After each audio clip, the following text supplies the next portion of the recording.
It's a process. It doesn't happen overnight. When you depersonalize another person and view them as just an object. If you were out on the street now, would you still be committing the crimes? Probably. If this hadn't happened, there's no doubt I probably would.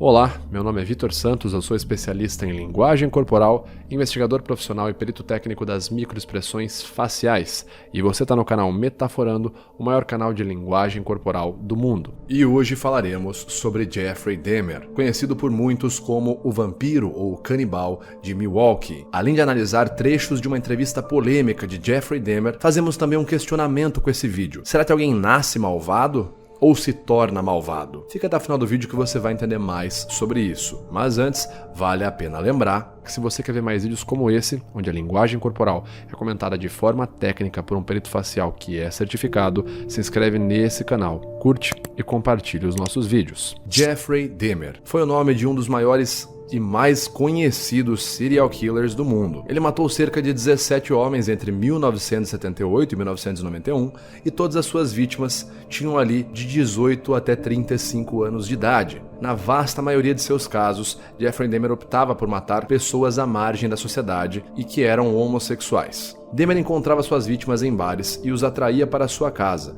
onde ele os drogava e estuprava e então, por fim, matava-os. Depois de mortos, Jeffrey Dahmer os desmembrava e retirava a carne dos ossos, chegando até mesmo a conservar algumas partes, como por exemplo cabeças ou regiões genitais do corpo de outras pessoas, com produtos químicos. Tudo isso foi retratado na mais recente série, lançamento da Netflix, conhecida como Jeffrey Dahmer, um canibal americano. Por falar em séries, filmes e obras da ficção, você já se perguntou quanto dessas coisas que aparecem na ficção realmente acontecem na vida real? Foi pensando nessa premissa que convidamos um instrutor de defesa pessoal e Krav Maga para reagir a uma das cenas da série Cobra Kai. Será que os golpes utilizados naquela cena poderiam ser usados na vida real? Confira esse tipo de vídeo e muitos outros vídeos reagidos por especialistas no canal Meta Studios, clicando no primeiro link aqui na descrição desse vídeo.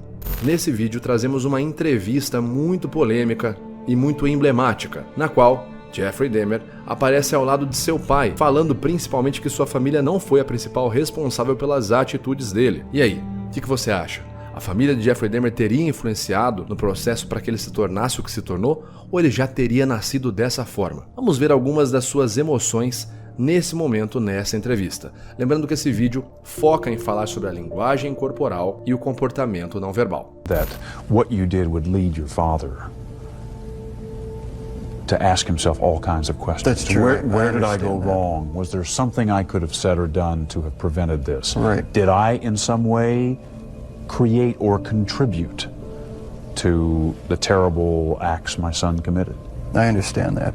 I just get angry with other people who think that they have a right to somehow try to blame my parents for what happened. That's not right at all. No one has the right to do that because they're totally innocent. They had no knowledge of it. And that angers me.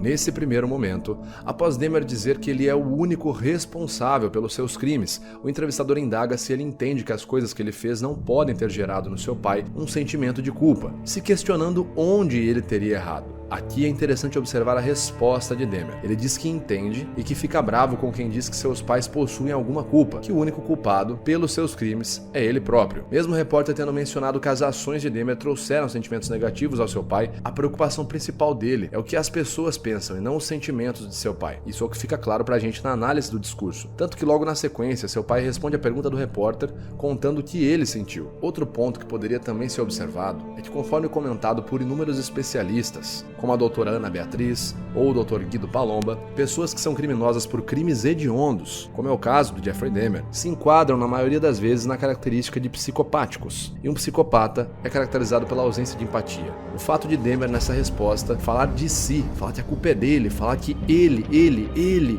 é a pessoa responsável, querendo tirar o pai dele dessa justificativa, pode também ser uma forma de clamar a responsabilidade, mas também o glamour e a fama pelos atos. Poderia ser uma análise de discurso como se ele dissesse: acontece? Ei, peraí, ninguém vai ficar aplaudindo meu pai, não, eu que sou responsável, eu quero os aplausos e toda a fama por tudo que aconteceu pra mim. Eu sou o grande astro aqui, por favor, prestem atenção em mim. A ausência de empatia é a principal característica, inclusive, dos psicopatas, que é a incapacidade de se colocar no lugar de outra pessoa e se comover com o que o outro sente. Tanto que o Dahmer não troca nenhuma palavra empática com o pai nesse momento. Let me ask, when did you first feel that everyone is accountable for their actions?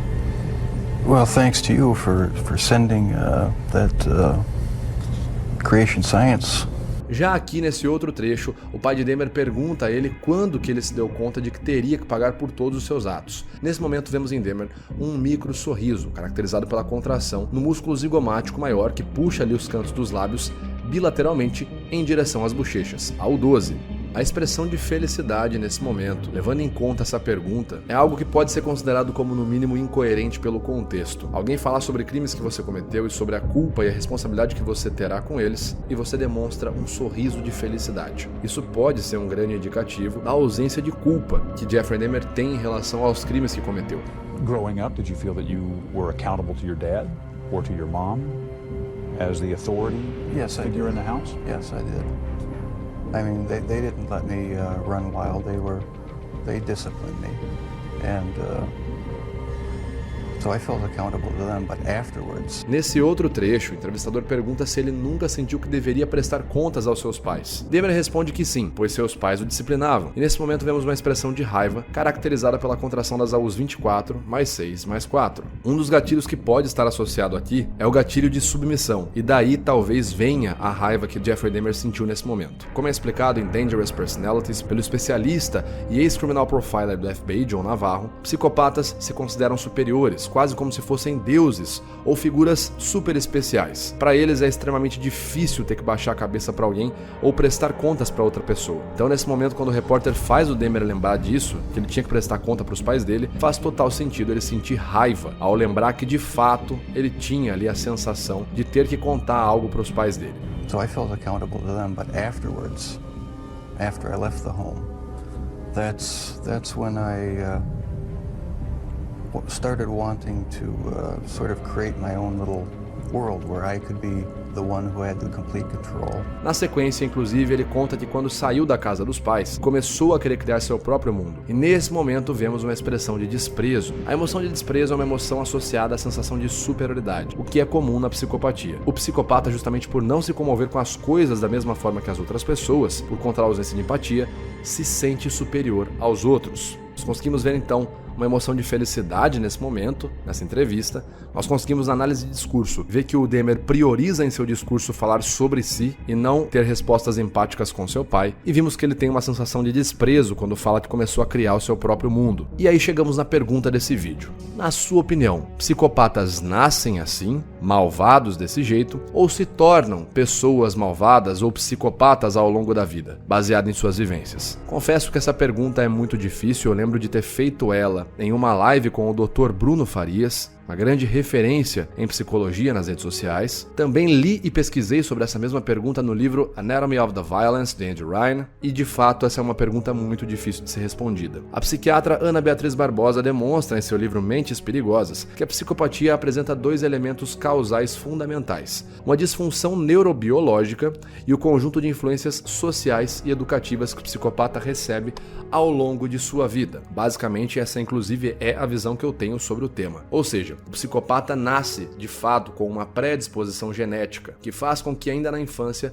ele apresente um déficit emocional. Alguns estudiosos inclusive falam que crianças psicopáticas demonstram o que seria a trindade do terror ainda na infância, que seria problemas com urinar na cama, uma obsessão e fascínio pelo fogo e uma tendência a matar animais indefesos. Isso tudo na infância. Inúmeros psicopatas foram assim e demonstraram esses traços, como por exemplo Jim Jones e até mesmo o próprio Jeffrey Dahmer. O psicopata possui um sistema mental deficiente na percepção das emoções e dos sentimentos, na regulação da impulsividade e na experimentação do medo e da ansiedade. Justamente por conta disso, no ambiente que ele vive, o seu ambiente social, pode trazer consequências significativas na sua formação, sendo que esse, quando recebem suporte na infância, em um ambiente tranquilo e atividades educacionais, essas características biológicas podem ser compensadas ou canalizadas para atividades socialmente aceitas. Por outro lado, um ambiente socialmente desagradável com falhas educacionais e uma socialização deficiente, ou ainda pelo fato da bagagem genética ser muito marcante, o resultado pode sim ser um indivíduo psicopático. E é basicamente essa a nossa visão aqui no vídeo.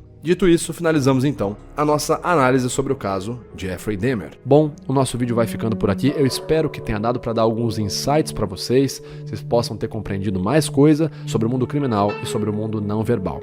Se você gostou desse vídeo, se inscreve aqui nesse canal, curte, compartilha, comenta quais casos você quer ver analisado aqui e a gente se vê no próximo vídeo. Valeu!